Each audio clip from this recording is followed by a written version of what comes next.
Sud Radio Vos Animaux, 10h-11h, Natacha Harry. Bonjour à tous et bienvenue dans Vos Animaux. Merci de votre fidélité. Merci d'être à l'écoute de Sud Radio ce matin. Alors au programme aujourd'hui dans Vos Animaux et vous, il sera question de vaccination. La vaccination de nos animaux de compagnie évolue à mesure de l'avancée des connaissances scientifiques. Avec nos intervenants vétérinaires, Anne-Claire Gagnon, notre spécialiste des chats, vous la connaissez, et Leslie Nars pour le chien. Nous ferons un point sur les règles pour avoir une bonne vaccination de nos animaux de compagnie. Côté faune sauvage, on s'intéresse ce matin à la migration des crapauds communs, car il paraît que c'est la saison. C'est Pierre Rigaud qui va nous raconter tout cela. Enfin, vous découvrirez dans C'est votre histoire comment les Champs-Élysées demain auront un petit air de Béarn. 0826 300 300. N'hésitez pas à intervenir dans cette émission. Vous le savez, elle est la vôtre. À tout de suite. Sud Radio Vos Animaux, Natacha Harry. Et ce matin, dans Vos Animaux et vous, il est question de vaccination. Comment bien vacciner son chien, son chat? Comment être sûr qu'on a fait tout ce qu'il faut, mais pas trop non plus? Voilà les questions qu'on va poser à mes deux premières invitées. Bonjour Anne-Claire Gagnon. Oui, bonjour Natacha. Merci beaucoup d'être avec nous, Anne-Claire. Nos auditeurs vous connaissent maintenant. Vous êtes vétérinaire et vous êtes vraiment spécialisée en chats. Vous n'exercez que pour nos amis les chats. Avec vous, on va avoir cet éclairage sur la vaccination des chats. Et puis, j'ai également le plaisir de recevoir une deuxième vétérinaire, Leslie Narcès. Bonjour Leslie. Oui, bonjour à vous. Votre rôle, Leslie, ce matin, c'est également de nous éclairer sur la vaccination, mais côté chien cette fois. Alors, bien sûr, la vaccination de nos animaux de compagnie a évolué ces dernières années. J'aimerais d'abord qu'on commence par des fondamentaux. Peut-être avec vous, Leslie, pouvez-vous nous expliquer tout simplement ce qu'est la vaccination? À quoi elle sert? Alors, la vaccination, elle sert à protéger les animaux contre des maladies infectieuses, parfois même mortelles, et qui sont mondialement répandues. Chez le chien, on va avoir deux types de vaccins. On a les vaccins qui vont être essentiels, donc pour ces maladies qui sont mondialement répandues et dont la protection est fondamentale non seulement à l'échelle individuelle, mais aussi de la population. Et après, on a les vaccins non essentiels ou optionnels qui, eux, sont plus là pour... on a un risque d'infestation qui va dépendre du lieu et du mode de vie de l'animal. Par exemple, des maladies dans le sud qui ne seront pas présentes en Haute-Savoie, par exemple. Alors, commençons, oui, vous exercez en Haute-Savoie, je ne l'ai pas précisé. Commençons déjà, Leslie, par les vaccins essentiels des chiens. Quels sont-ils? Alors, on a 3 vaccins essentiels chez le chien. On a donc un vaccin qui va regrouper ces 3 maladies, ça s'appelle le CHP, donc C pour la maladie de Carré, H pour l'hépatite de Rubart et P pour la parvovirose. Donc là, ce sont les 3 vaccins essentiels chez le chien. Ça, ce sont des maladies qui sont extrêmement graves chez le chien, si elles se déclarent. Exactement, des maladies qui sont infectieuses, donc mortelles, et enfin pour la plupart qui peuvent être mortelles, surtout chez les jeunes chiens ou les chiens âgés. Donc CHP, ça c'est la dénomination du vaccin. Ensuite, on a les vaccins qui sont optionnels. Donc, ça veut dire ceux-ci, on va les faire suivant le mode de vie du chien et l'environnement dans lequel il grandit. Par exemple, dans le sud, vous avez beaucoup plus de cas de pyroplasmose, leishmaniose qu'en Haute-Savoie. On peut aussi vacciner contre la maladie de Lyme, donc qui se transmet par les tiques. On a ensuite tout ce qui va être vaccin contre la toux de chenille. Donc ça, c'est plus pour les chiens qui vont aller en pension ou faire des expositions canines. Et ensuite, nous avons des vaccins qu'on fait un peu plus souvent, mais qui sont quand même qualifiés de optionnels, vu que le risque d'infestation va toujours dépendre du lieu de vie de l'animal.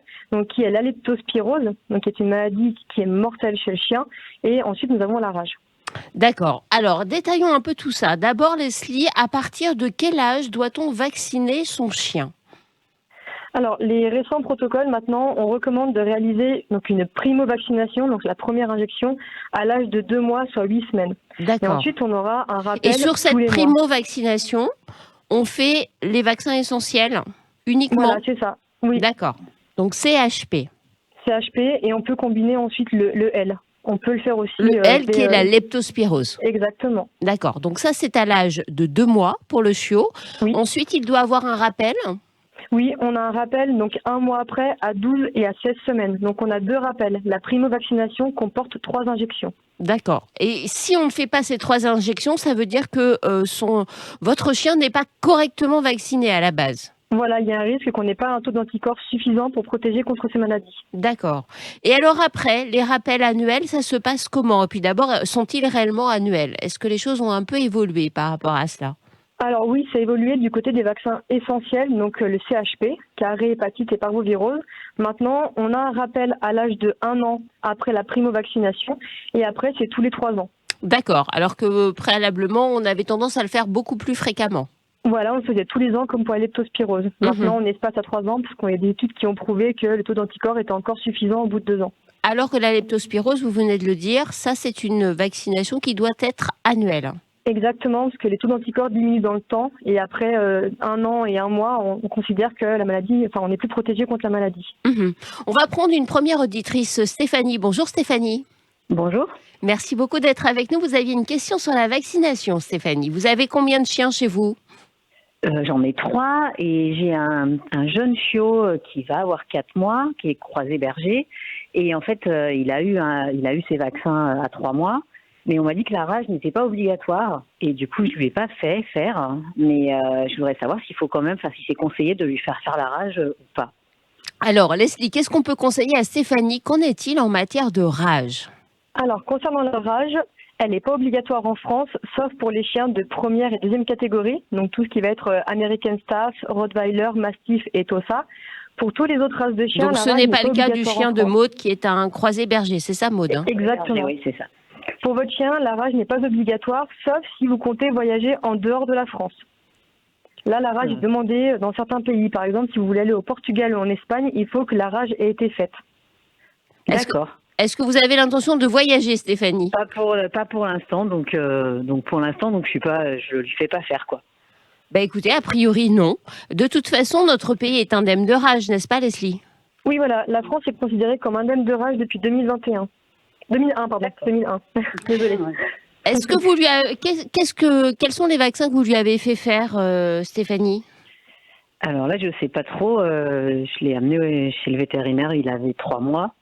Et il avait déjà eu des vaccins chez sa précédente propriétaire, d'accord, qui avait les parents. Et vous n'avez pas demandé de vaccins spécifiques, par exemple, comme la pyroplasmose Non. J'ai laissé faire, il m'a dit, les vaccins classiques. D'accord. Dans quel cas peut-on conseiller la pyroplasmose, par exemple, Leslie ?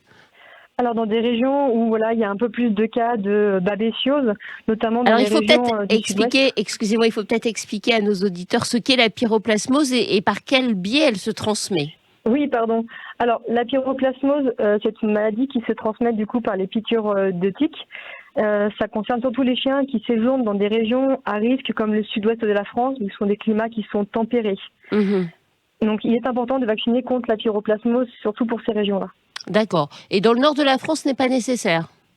Il y a moins de cas. Il y a moins de cas de pyroplasmose. Pourtant, il y a des tiques, de la même manière. Oui. Alors, il y a des tiques, effectivement, mais toutes les tiques ne sont pas porteuses, justement, de la maladie qui transmet la pyroplasmose. D'accord. Bon, si on veut être certain, on peut quand même vacciner son chien contre la pyroplasmose. C'est quand même une forme de précaution.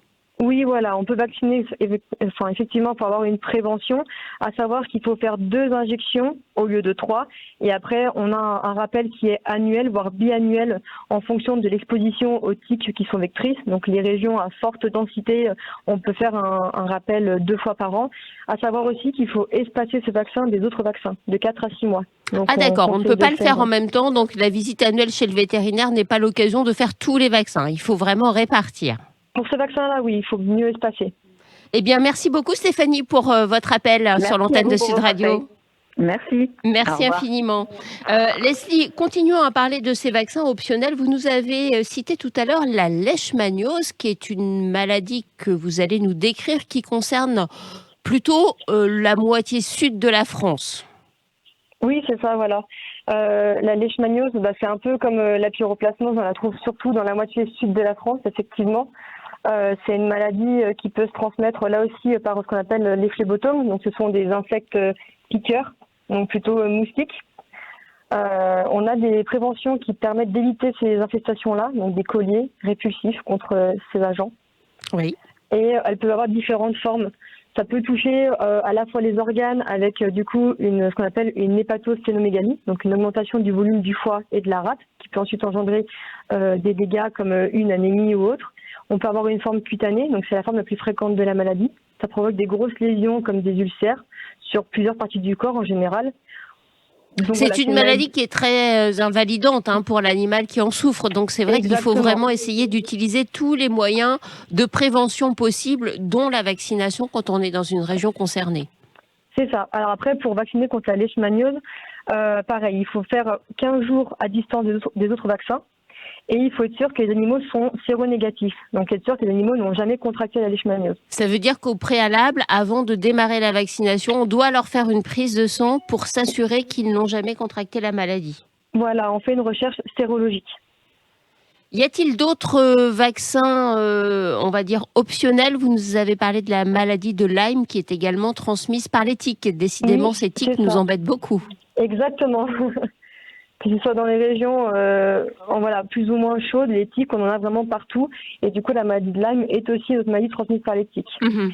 Et après, pour les vaccins optionnels, on a aussi la toux de chenille qui, là, est un peu plus fréquente, vu que dès que vous laissez votre chien en pension, la pension vous demande justement d'avoir cette vaccination de fait avant de le laisser. Donc ça, c'est ce qu'on appelle vraiment une maladie d'effectif. C'est quand les chiens sont en groupe, on va dire, Tout à même fait. s'ils n'ont pas, s'ils sont dans des boxes séparés, ils peuvent attraper cette maladie à partir du moment où il y a une concentration importante de chiens. Y a-t-il des effets secondaires de ces vaccins, Leslie? Alors oui, donc comme tout vaccin, il y a des effets secondaires, ça va dépendre des individus. Pour citer l'exemple des vaccins qu'on fait le plus souvent, donc par exemple la leptospirose qu'on fait chaque année, l'effet secondaire le plus courant, donc ça veut dire qu'il va toucher un chien sur 100 en moyenne, c'est un petit gonflement en fait qui va atteindre, généralement c'est la forme d'un poids maximum 5 cm au niveau du site d'injection. D'accord. Et ce petit gonflement va durer 1 à 2 semaines et se résorber naturellement. Et y a-t-il des animaux qui n'ont pas besoin d'être vaccinés, peut-être des animaux qui vieillissent? Qu'en pensez-vous? Alors, on conseille quand même de vacciner un chien toute sa vie. Pourquoi? Parce que la vaccination est essentielle pour le protéger contre des maladies qui sont potentiellement mortelles. Et on ne sait pas combien de temps son chien va vivre. Est-ce qu'il y en a, ils peuvent aller jusqu'à 10 ans, 15 ans, suivant les espèces. Donc ils ont besoin d'être correctement vaccinés, d'autant plus que, comme je vous l'ai expliqué, les vaccins contre la leptospirose, par exemple, ont une protection qui est très très courte au niveau de l'immunité. Donc c'est essentiel de bien refaire les rappels chaque année. Voilà, donc c'est pas Pour les parce que son clôtures. animal vieillit qu'il est moins exposé à ces maladies, bien au contraire, il faut continuer à le protéger toute sa vie. C'est l'idée qu'il faut retenir, Leslie. Tout à fait. Eh bien, merci beaucoup, Leslie, pour votre éclairage sur la vaccination de nos chiens. On va maintenant s'intéresser à nos amis chats, puisque vous le savez, le chat est l'animal préféré des Français. Vous êtes toujours avec nous, Anne-Claire Gagnon. Oui, absolument, Natacha. Alors Anne-Claire, après avoir listé tout ce qu'il est possible de faire pour les chiens, j'aimerais qu'on fasse maintenant la même chose avec nos chats. Contre quoi doit-on les vacciner et comment on procède? Alors, de la même façon que pour les chiens, sachant qu'historiquement, séparer les vaccins, les valences essentielles et les valences optionnelles, c'est effectivement Alors, une ce que recommandation. vous appelez valence, en fait, c'est la maladie contre laquelle on La vaccine. maladie. Voilà. Ne Voilà. soyons pas trop techniques pour ne pas nous perdre Oui, ce matin. Oui, excusez-moi, Natacha. Et donc, dans les maladies essentielles pour lesquelles il faut absolument vacciner tous les chatons et tous les chats, il y a le typhus, qui est la panleucopénie féline, qui est une des plus vieilles maladies du chat, la gastro-entérite, et qui est mortelle, malheureusement, quasiment à 100%, et le coryza qui est dû à l'herpès virus ou au calicivirus. Donc il y a deux agents infectieux différents qui sont viraux. Mhm. Et pour ces trois maladies-là, c'est des maladies essentielles contre lesquelles tous les chats doivent être absolument vaccinés. La leucose, c'est variable. Je dirais que pour moi, c'est une évidence qu'il faut vacciner quand même les jeunes chats contre la leucose, bien sûr. Et systématiquement faire un dépistage préalable. Ça, c'est peut-être une des différences avec les chiens, c'est-à-dire qu'il faut vérifier sur le chaton, faire une prise de sang, c'est 3 fois rien, ça va très vite à faire, on a le résultat très rapidement, c'est un test rapide, pour vérifier que les chats sont séronégatifs avant de les vacciner. D'accord. Pourquoi contre est-ce important leucose. de faire ce test de dépistage préalablement à la vaccination? Tout simplement pour être bien sûr, parce que on parlait tout à l'heure d'effets secondaires et de qualité de protection.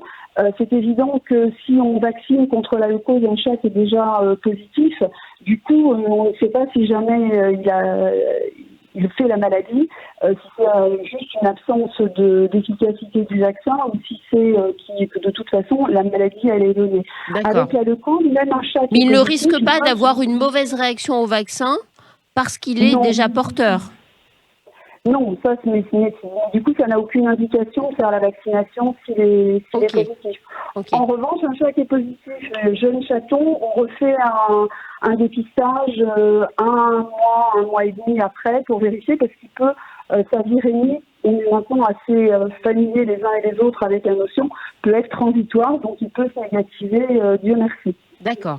Donc, typhus coryza, leucose, y a-t-il d'autres vaccins à faire pour nos chats ? Et alors pour le chat, la rage, pour les chats qui sortent à l'extérieur, c'est vrai qu'elle n'est pas obligatoire. Et la chlamydiose, elle est surtout recommandée pour les chats qui vivent en effectif dans les élevages, mais elle ne fait pas partie des vaccinations indispensables. Mmh. Pourquoi pensez-vous qu'il est important de faire la rage pour les chats qui sortent à l'extérieur ? Alors ça, puisque notre pays est aujourd'hui considéré comme étant indemne de rage, à part des cas de rage bien sûr importés. Mais la réglementation reste que, voilà, le problème c'est la rage importée, et donc si jamais il y a un risque dans une région avec un animal enragé, la réglementation nous permet d'échapper à une euthanasie, malheureusement, que si l'animal est identifié, vacciné, et que son propriétaire fait la demande auprès des autorités et assure un suivi sanitaire pendant 6 mois. Donc, c'est plus un principe de précaution de se dire que la vaccination rage, maintenant, elle est valable selon les marques pendant 1, 2 ou 3 ans. Donc, ça peut être bien pour un chat qui sort à l'extérieur, qui soit vraiment protégé contre la rage aussi. Je me permets juste de rappeler ce qu'est la rage importée. On a des cas quasiment chaque année. Ce sont des cas d'animaux qui sont importés sur notre territoire, souvent de manière plus ou moins légale, voire plutôt moins que plus. Et ce sont des animaux qui sont porteurs de la rage et donc qui potentiellement la ramènent chez nous. Et dans ce cas-là, lorsqu'un cas de rage importée est détecté, il y a tout un protocole sanitaire qui se met en place pour faire en sorte que cette maladie ne puisse pas se diffuser sur le territoire, puisque, je le rappelle, la France est aujourd'hui un pays qui est considéré comme étant indemne de rage. Oui, et c'est heureux. Et donc, il ne faut pas ramener des animaux, même si un chat vous fait pitié dans un endroit où voilà, vous êtes en vacances, on ne ramène pas de vacances un non. animal comme ça, discrètement, Non. dans sa valise, sans aucune précaution sanitaire, parce qu'on prend vraiment un risque sanitaire important. Anne-Claire Gagnon, il y a d'autres maladies virales, notamment, qui sont des maladies très graves chez le chat, pour lesquelles on n'a pas aujourd'hui de vaccination. Oui, le FIV, donc le syndrome d'immunodéficience féline, malheureusement... Qu'on appelle plus communément le sida des chats. Oui, le FIV, donc son acronyme, où on n'a pas de vaccin efficace en Europe. Et puis la péritonite infectieuse féline, c'est dramatique, et pour laquelle il n'y a pas non plus de vaccin efficace disponible en Europe, et pour laquelle on a maintenant un traitement qui est efficace pour guérir cette maladie, mais malheureusement on n'a pas accès en France. Oui, alors ça, tiens, c'est bien que vous en parliez, Anne-Claire. Moi, mon chat a eu la PIF et je l'ai soigné, je l'ai sauvé grâce à un traitement qui n'est effectivement pas accessible en France. Voilà, je me permets de le dire à l'antenne parce que ce serait bien que les choses bougent, parce que pour sauver son animal, il faut importer de manière plus ou moins légale un produit qui vient de l'étranger et faire le protocole d'une manière, là encore, qui n'est pas du tout reconnue, alors que ça peut sauver des animaux.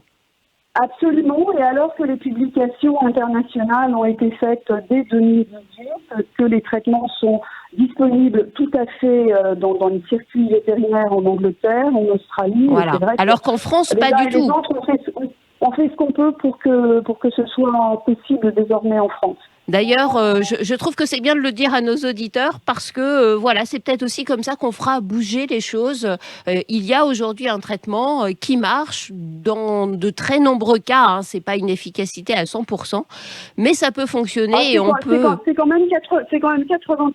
Et pour tous ceux qui, comme vous et moi et tous les vétérinaires, ont connu cette maladie et son côté dramatique, c'est juste extraordinaire. Ah bah oui, parce que voilà, une maladie mortelle. La PIV jusqu'à présent, c'était la mort assurée pour l'animal, alors qu'en faisant ce protocole qui est lourd, hein, il faut bien le préciser, qui est d'abord onéreux, surtout quand on doit acheter de manière relativement illégale un produit et qui en plus est lourd à mettre en œuvre puisque ce sont des injections pendant 84 jours. Mais en tout cas, il y a une vraie efficacité. On va peut-être un jour consacrer d'ailleurs une émission à ce traitement parce que je trouve que ça vaut le coup de le faire connaître. Ça peut sauver des animaux. Revenons à la vaccination. Je pense que Natacha, vous allez sauver des chats. Ça, c'est extraordinaire. Bravo. Ben, je sais. Je vais peut-être pas me faire que des copains, mais écoutez, il faut dire les choses telles qu'elles sont. Hein, absolument. Bon, Anne-Claire Gagnon, qu'est-ce qu'on doit retenir en quelques conseils sur la vaccination des chats?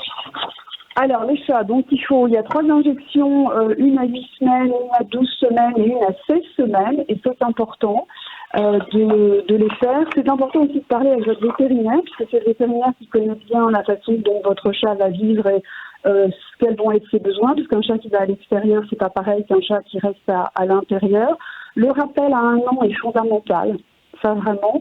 Et ensuite, il y a un rythme de croisière qui peut être pris avec des rappels tous les 2-3 ans en fonction des circonstances dans lesquelles le chat vit, encore une fois, s'il est en appartement ou s'il sort régulièrement. Et si c'est un chat qui sort régulièrement, la vaccination contre la leucose, elle est vraiment importante, contre le FELV. Donc, et à partir de l'âge de 3 ans, on peut espacer un peu les injections contre cette maladie, puisque les chats sont naturellement moins sensibles à ce virus à partir de l'âge de 3 ans. Eh bien, merci infiniment pour toutes ces explications, Anne-Claire Gagnon. Je remercie également Leslie Narcès pour ses explications concernant nos amis les chiens. Allez, on marque une courte pause et on se retrouve d'ici quelques minutes. On va parler des crapauds communs. Sud Radio Vos Animaux, 10h-11h, Natacha Harry. Merci à vous d'être à l'écoute de Sud Radio. Ce matin, d'ici une grosse quinzaine de minutes, nous allons donner la parole à des Béarnais. Et oui, car le Béarn va venir sur les Champs-Élysées pour une transhumance. Bien sûr, c'est à l'occasion du Salon de l'Agriculture. Mais tout de suite, c'est l'heure de notre séquence à l'état sauvage en compagnie de Pierre Rigaud. Nous allons parler des crapauds communs. Sud Radio Vos Animaux, à l'état sauvage. Bonjour Pierre, merci beaucoup d'être avec nous ce matin Natacha. sur l'antenne de Sud Radio. Avec grand plaisir. Vous avez toujours des sujets qui peuvent nous étonner. Ce matin, grâce à vous, on va s'intéresser à un animal que beaucoup d'entre nous ignorons. C'est le crapaud commun. Oui. Le crapaud commun qui, en ce moment, est en pleine phase de migration et ce n'est pas une période sans risque pour lui. Ah non, c'est terrible pour eux. Alors on les voit en ce moment, on les voit sur la route la nuit, on voit un crapaud, 2 crapauds, parfois des dizaines de crapauds. Il faut pour ça des nuits plutôt humides et assez chaudes pour la saison, en tout cas pas trop froides. Oui, c'est quoi c'est-à-dire que quelques degrés en quelques fait. Degrés, ils n'ont pas besoin qu'il fasse 15 degrés non plus. Non, ça reste une période de fin d'hiver pour eux à laquelle ils se mettent en route, et une longue route. Alors pour nous, c'est pas grand-chose, peut-être quelques centaines de mètres, jusqu'à aller 500 mètres, voire un petit peu plus. Mais pour eux, c'est la grande aventure. Ils vont de où à où, en fait? C'est quoi cette grande aventure du crapaud commun? La grande aventure, c'est de quitter leur quartier d'hiver, c'est-à-dire des jardins, des bois où ils ont passé l'hiver enterrés, cachés dans une anfractuosité, sous un rocher, sous un abri quelconque. Ils n'ont rien fait de tout l'hiver. D'accord. Et là, ils commencent à s'activer avec justement les beaux jours de fin d'hiver pour aller se reproduire. Parce qu'en fait, ils n'ont besoin de l'eau que pour se reproduire. C'est ça qu'ils cherchent à atteindre. En ce moment, ils vont dans une mare, dans un étang, alors que le reste de l'année, ils vivent sur la terre ferme. Et c'est là que pour eux, c'est le danger. Parce qu'évidemment, au cours de ce trajet migratoire, très souvent, ils vont rencontrer des routes. Donc ils vont devoir traverser. Et même souvent, ils vont devoir longer la route. Alors, ça paraît pratique, il n'y a qu'à suivre, mais évidemment, là, c'est le carnage. Et ces crapauds communs en France sont-ils menacés? Bon, à part, bien sûr, par les accidents routiers que vous venez de nous décrire, mais est-ce que leurs populations sont menacées? Leur espèce n'est pas menacée en France, contrairement à d'autres amphibiens, d'autres crapauds ou grenouilles Mais beaucoup ce n'est plus pas une raison rares. pour les écraser, Et ce n'est pas une évidemment. raison, voilà. Et parfois, c'est vrai que sur certains sites, il y a plusieurs milliers de crapauds qui se font écraser en quelques jours. Donc c'est assez terrible. Alors, quand on dit ils ne sont pas menacés, ça veut dire qu'ils restent communs, comme leur nom l'indique. Pour autant, c'est pas non plus l'abondance, la pullulation. Il faut toujours Mhm. relativiser. Par rapport à d'autres espèces, ils sont moins rares, mais ils pâtissent quand même, comme beaucoup d'amphibiens, toujours des mêmes causes, c'est-à-dire la dégradation des zones humides, les pollutions, la densification du maillage routier aussi. Et puis, alors il faut signaler qu'on parle du crapaud commun, mais il y a deux espèces, si on veut être un petit peu précis, bon, Soyons précis, vous soyons avez précis. raison. Depuis quelques années, on s'est rendu compte, enfin c'est pas moi, on s'est rendu compte que ce qu'on appelait le crapaud commun cachait en fait deux espèces. Le crapaud commun, donc qui vit dans la moitié nord de la France en faisant une ligne diagonale du nord-ouest au sud-est, grosso modo, et puis au sud-ouest donc de cette ligne, il y a le crapaud épineux. Il ressemble comme deux gouttes d'eau, avec des petits détails morphologiques qui changent, mais enfin quelques petits détails comme ça. Mais ce qui est marrant, c'est que ça fait partie de ces animaux, de ces espèces dont on pensait que justement c'était une seule et même espèce, alors qu'en étudiant plus précisément, et notamment avec les génétiques, on se rend compte que ces animaux ne se reproduisent pas entre eux et qu'ils forment deux populations distinctes. Mais c'est le même enjeu, la même migration et les mêmes morts sur les routes. D'accord. Il ressemble à quoi ces crapauds communs? Ils sont magnifiques, n'est-ce pas?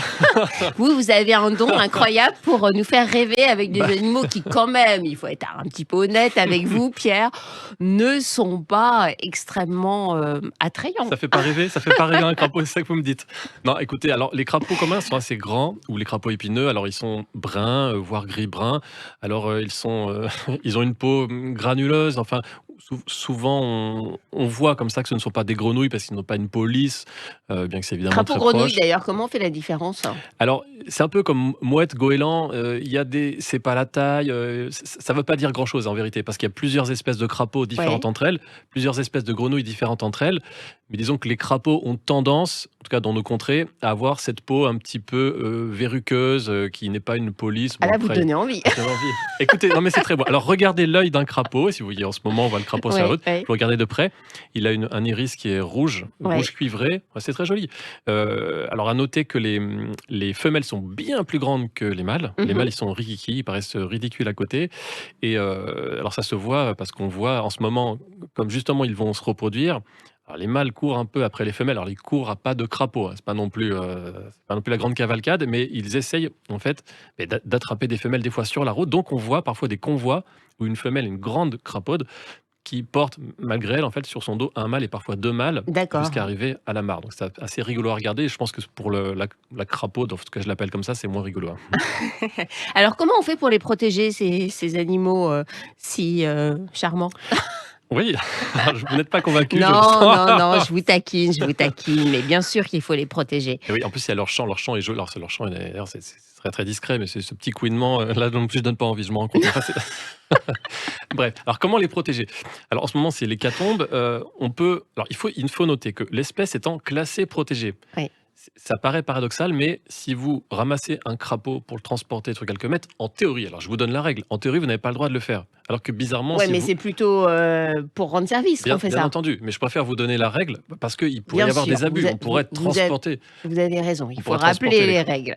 Voilà, donc évidemment, si vous repérez juste un, deux, quelques crapauds, alors évidemment, comme pour tous les animaux qui traversent la route la nuit, le premier conseil, c'est de ralentir. Ça, c'est l'évidence, mais tout le monde ne le fait pas. Quand on commence à voir un crapaud, il y en a peut-être deux, trois autres derrière, donc on prend son temps, voilà, on ralentit.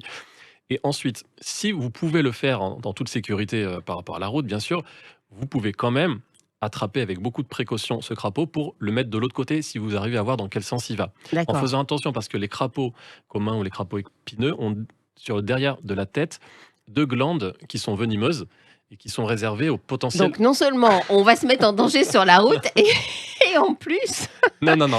on va se faire mal avec le crapaud. Non, c'est une stratégie qu'ils ont pour avertir les prédateurs qui, eux, Bien sûr. les croqueraient. Et Ok, donc voilà. les prendre avec ses mains, c'est peut-être pas une bonne idée quand même. Mettez des gants, prenez Voilà. ce que vous avez sous la main, une caisse, quelque chose. Là, on parle juste d'un cas où vous allez sauver un crapaud en le déplaçant sur quelques mètres. Bien sûr. Et donc, dans Il y a ce cas-là, peut-être des choses plus efficaces que ça, non? alors dans l'urgence, vous faites ça. Sinon, tout seul, on est bien démuni. Donc, pour rester sérieux, il faut, dans ce cas-là, si vous avez repéré un site où passent beaucoup de crapauds, vous pouvez faire appel, c'est comme ça qu'on fait souvent, à une association locale de protection de la nature ou à d'autres gens qui vont, eux, organiser une opération de ramassage. C'est-à-dire venir tous les soirs, en tout cas tous les soirs quand la situation est propice. Ça dure combien de temps d'ailleurs leur migration ? Quelques jours à peine. Enfin, D'accord. c'est très concentré, en tout cas localement, c'est très concentré dans le temps. Ok. Printemps. Donc les associations localement savent quand c'est le moment et elles peuvent se mobiliser sur cette courte période en fait. Oui, enfin on peut pas vraiment prévoir longtemps à l'avance, mais une fois que c'est commencé, on sait que ça va durer quelques jours. Donc il faut être prêt à agir. Et dans ce cas-là, il y a plusieurs méthodes, mais avant ça, il faut avoir demandé, cette fois-ci, comme on fait une opération d'envergure, une autorisation à la préfecture pour pouvoir déplacer ces crapauds. C'est un petit papier à remplir, c'est simplement pour s'assurer que les gens qui le font sont sérieux, c'est normal après tout, je pense. Et ensuite, ce qu'on fait, c'est que ce que font les gens qui font ces opérations, c'est par exemple, soit les ramasser directement en les mettant dans des seaux, parce qu'on ne va pas le transporter à la main sur longtemps, et puis ensuite aller le mettre au bord de l'étang, soit carrément implanter une bâche de 50 cm d'eau le long de la route, en creusant des petits trous pour qu'il y ait un seau dans lequel va tomber le crapaud qui vient en amont de la route. Et c'est des choses qui marchent très bien et qui parfois permettent de sauver. Qui vous dit qu'on va être au bon endroit, en fait? C'est un peu compliqué. Ça, c'est une fois que vous avez repéré le site. C'est qu'une fois que vous avez repéré, par exemple, que l'année précédente, peut-être je ne l'ai pas précisé, pardon, mais que ce site est identifié parce qu'il y a un bois. Parce que ce sera toujours au même endroit chaque année. Ça sera, oui, ça peut être dans le même secteur, ça peut être sur les mêmes portions de route, sur 500 mètres de route, tous les ans, vous avez des milliers de crapauds qui se font écraser. Et alors, une question peut-être idiote, mais pourquoi est-ce qu'on ne fait pas des sortes de tunnels, en fait, à crapauds? Mais on devrait, les crapauducs, ça existe. Alors, les crapauducs, j'adore. Mais en fait, non, mais c'est une question comme ça qui a l'air anecdotique, mais non, c'est ce qui devrait être. Quelle pertinence. C'est ce qu'on devrait faire sur toutes les routes, et pas que pour les crapauds, pour toutes les petites bestioles, pour tous les animaux qui traversent. L'ennui, c'est que souvent, quasiment toujours, ces routes ont été faites sans tenir compte de ça, de tous les petits animaux. Donc dans ces cas-là, construire un crapauduc, c'est-à-dire il faut mobiliser, c'est pas nous qui allons le faire, c'est pas les associations de protection de la nature. Donc c'est les services des routes, etc. Donc ça coûte très cher. Ça existe ou pas? Ça existe, ça marche très bien. Mais quand c'est fait après que la route a été faite, c'est compliqué et cher parce qu'il faut casser. Bien sûr. Ce qui est génial et ce qu'il faut faire, en fait, c'est quand une nouvelle route est construite, le prévoir. Et là c'est très facile parce que les aménageurs, pour eux, c'est pas grand-chose. Ils rajoutent un trou qui passe en dessous. Par contre, s'il faut casser pour refaire, c'est compliqué. Et il y a des routes qui ont été construites de cette manière. Il y a des routes construites de cette manière. Et ça fonctionne. Le crapaud comprend que c'est par là qu'il doit passer. Non, il comprend pas du tout. Et c'est pour ça qu'il faut le canaliser. Alors les panneaux ne suffiront pas, on est d'accord. Donc c'est pour ça qu'il faut faire en sorte que Mettre des bâches. Ça, c'est quand c'est du temporaire, les bâches. Mais les crapauducs permanents, il y a en fait une petite margelle, un petit truc qui canalise tous les crapauds qui arriveraient vers la route. Ils ne peuvent pas passer, tout simplement. Les crapauds, ça n'escalade pas, ça ne bondit pas, en fait. C'est pas comme une grenouille, d'ailleurs. Et donc, ils vont être canalisés par un petit muret, quelque chose de très simple, souvent discret, que l'automobiliste lambda ne remarque même pas. Ils vont jusqu'à tomber dans l'entrée du tunnel et là ressortir de l'autre côté. Et ça profite à tout un tas de petits mammifères. C'est un peu comme les passages à faune qu'on voit peut-être plus sur les autoroutes cette fois, ou par exemple pour les cerfs, les chevreuils, que sais-je, cette fois les animaux passent au-dessus sur des ponts. Eh bien, les routes devraient être construites avec, on parle de crapauduc, mais en fait de passage à faune, plus largement. Eh bien, merci beaucoup Pierre Rigaud. Je dois quand même vous reconnaître que vous avez un talent inouï pour nous intéresser à des espèces qui, comme ça, sur le papier, ne sont pas forcément les plus vendeuses de la Terre. Je vous remercie, avec plaisir. Mais grâce à vous, on apprend toujours plein de choses, c'est toujours extrêmement passionnant. Donc, gare aux crapauds sur les routes, ça dure jusqu'à à peu près quelle période? Courant mars, et c'est commencé depuis février. Bon, très bien. Donc, on fait très très attention à nos amis crapauds. Allez, tout de suite, c'est l'heure de notre question veto. Sud Radio Vos Animaux. Question veto. Et la question veto, qui avons-nous en ligne? C'est Christine. Bonjour Christine. Bonjour Natacha. Merci beaucoup d'être avec nous Christine, je vous écoute. Alors moi j'ai une petite question. On a deux chattes, en l'occurrence on en a une qui est croisée Maine Coon. D'accord. Donc il y a beaucoup de poils, elle en a énormément et ils sont donc très longs. Et on s'est aperçu quand on la caresse qu'elle a des grosses boules de poils, essentiellement autour du cou. Et on comprend bien que dans l'idéal il faudrait qu'on puisse la brosser, elle a 10 ans. Et elle aime pas ça qu'on la brosse, donc je voulais savoir. Il y a beaucoup de chats qui n'aiment pas trop ça. Elle aime pas trop ça, voilà. Elle se laisse faire 2 secondes et puis pas plus, donc il faudrait la brosser vraiment beaucoup. Mais est-ce qu'il y a une autre solution pour se débarrasser de ces touffes de poils finalement? Et votre deuxième chat, juste avant de répondre à votre question, a le même souci? Non, parce que c'est un chat de gouttière. D'accord, donc avec des poils moins longs. Aucun souci, elle a des poils courts. Bien sûr. Oui. Alors, d'abord, vous avez raison de vous en préoccuper parce que ça peut engendrer des irritations, des problèmes de peau. Donc, c'est vrai que l'entretien du pelage du chat, même s'il est très doué pour le faire lui-même, avec sa langue très râpeuse, c'est quand même un point de surveillance pour tous les propriétaires de chats, surtout quand on a comme ça des races avec des poils longs. Alors, quand on arrive au stade de ce qu'on appelle la bourre de poils, c'est-à-dire ces poils entremêlés, extrêmement denses, c'est quasi impossible à démêler. Je vous le dis très honnêtement. Donc, il faut vraiment faire... Vous devez regarder si vraiment le poil est très, très mêlé au point d'être dur, dense, avec des boules très compactes. Si c'est ça, ne vous embêtez même pas à prendre un peigne pour essayer de le démêler parce que vous n'allez pas y arriver, vous allez faire que l'agacer. Quand on est vraiment à un stade très avancé comme ça, la meilleure des solutions, c'est une petite anesthésie très rapide de votre chat, donc qui va se faire chez le vétérinaire. Et délicatement, le vétérinaire va prendre une tondeuse et va raser la boule de poil pour la retirer. C'est la seule solution possible. Sinon, alors, vous surtout ne faites pas ça avec des ciseaux parce que vous allez la couper. Donc, il faut vraiment faire ça à la tondeuse. Et il est assez peu probable que votre chat se laisse faire sans bouger. C'est pour ça que je vous dis qu'il est préférable de faire une petite anesthésie qui va durer 10-15 minutes pour enlever toutes ces bourres de poils. Une fois que c'est fait, il faut vraiment reprendre un entretien très régulier. C'est presque un brossage, certes qui va durer que quelques minutes, mais quasiment tous les jours, avec des brosses, mais aussi des peignes qui vont vraiment venir chercher les poils morts. Donc, vraiment, les étapes à respecter, Christine, c'est 1, on retire ces boules à l'aide de votre vétérinaire et d'une tondeuse. Et 2, une fois que ça c'est fait, le poil va repousser. Donc, au début, ça va pas être très joli, mais après, ça va très vite repousser. Vous faites en sorte vraiment de pouvoir la brosser tous les jours quelques minutes avec ces peignes qui viennent enlever les poils morts pour l'aider, tout simplement. D'accord. OK ? Oui, d'accord. Bon courage, c'est un peu de manipulation, mais c'est vrai que les chats à poils longs, c'est toujours un petit souci d'entretien. Merci à vous, en tout cas, Christine, d'avoir appelé l'antenne de Sud Radio. Passez un excellent week-end, Christine. Merci. Allez, on marque à nouveau une courte pause et ensuite, on va parler du Salon de l'Agriculture. À tout de suite. Sud Radio, vos animaux, c'est votre histoire. Ça ne vous aura pas échappé, le salon de l'agriculture va se terminer ce week-end. C'est toujours un temps fort finalement de découvrir nos agriculteurs et leurs animaux sur Paris. Et ce week-end, dimanche, demain, c'est sur les Champs-Élysées que nous allons finalement découvrir un petit goût de Béarn. On va en parler en compagnie de l'organisateur de la transhumance qui va se tenir ce week-end sur les Champs-Élysées et en compagnie de Karine Belloc qui est bergère qui va participer à cette transhumance. Bonjour Jacques Pédéonta. Bonjour. Merci beaucoup d'être avec nous. Vous êtes donc l'organisateur de cet événement. En quoi va-t-il consister ?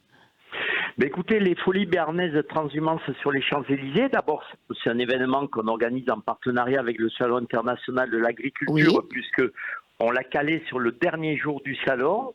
Et l'idée a germé un peu folle d'imaginer que les animaux du salon sortaient et déambulaient dans les rues de Paris. De là, le projet a pris du volume.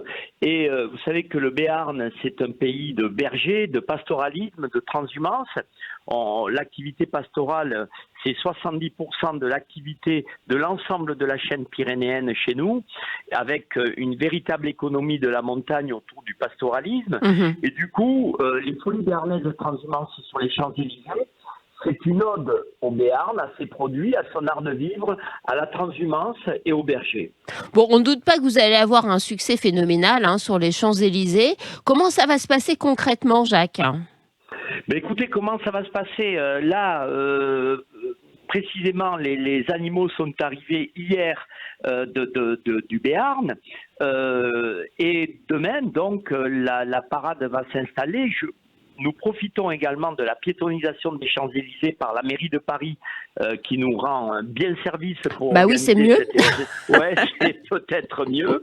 Donc du coup, si vous voulez, l'avenue Marceau va être condamnée pour recevoir les animaux, les décharger, les recharger, etc. D'accord. Et donc les Champs-Élysées sont piétonnés de 11h à 18h. De midi à 14h, vous aurez une scène centrale au niveau du carrefour Georges V où évolueront des groupes polyphoniques béarnais. Et à 14h, Henri IV, sur son cheval blanc, entrera sur les Champs-Élysées par le haut des champs au niveau de l'avenue, la rue de Presbourg, si vous voulez, en haut des champs. Donc tout en haut des Champs-Élysées. Tout en haut des champs. Et il sera suivi, si vous voulez, par les 15 bergers et leurs 2022 moutons qui ont transhumé jusqu'à Paris sur la plus belle avenue du monde. Accompagné d'une vingtaine de vaches au joug, c'est-à-dire par paire et attelées, avec des remorques, et puis des chevaux, des mules, des ânes, et enfin 350 artistes, chanteurs polyphoniques, danseurs, circassiens, artistes de rue, qui compléteront cette parade qui durera 2 heures, 2 heures et demie, jusqu'à peu près 16h30, avant un final des 4 groupes polyphoniques qui se retrouveront sur scène pour faire chanter Paris et les Champs-Élysées. Eh bien, écoutez, on ne doute pas que Paris va chanter très très fort aux couleurs du Béarn, évidemment. On va donner la parole à Karine Belloc. Bonjour Karine. Bonjour. Karine, vous allez participer à cette transhumance car vous êtes bergère. Oui, je suis bergère transhumante, donc je vis pendant l'hiver avec mon troupeau dans le Gers, dans les plaines de Gascogne, un petit village qui s'appelle Fourcès, et je transhume l'été au col d'Aubisque, en vallée d'Ossau. D'accord. Vous restez quoi, 6 mois de l'année à peu près en vallée d'Ossau ? On reste à peu près 4 mois sur le col d'Aubisque et 8 mois de l'année, on descend dans les plaines. D'accord. Comment se passe votre vie de bergère avant, bien sûr, de nous parler de cet événement qui va avoir lieu demain dimanche? Comment se passe votre vie de bergère en pleine transhumance? Quand vous êtes en montagne, vous êtes seule avec vos moutons? Alors non, on est associés, je suis associée avec mon mari. Oui. Et en estive, donc on garde à peu près 600 brebis. D'accord. Donc, elles ne sont pas toutes en lait à la période d'été, mais il y en a à peu près 300 que l'on traite quotidiennement, 2 fois par jour. D'accord. Donc, oui, voilà, 2 fois par jour. La fabrication du fromage est faite tous les matins. Oui. Voilà, ça nous prend à peu près 3 heures le matin la traite, 3 heures de fabrication du fromage, le fromage d'estive. Et l'après-midi, on garde les brebis, parce qu'elles ont un secteur qui nous est attitré. Il y a à peu près 270 hectares sur lesquels elles peuvent packager. Et ensuite, le soir, de nouveau, la traite.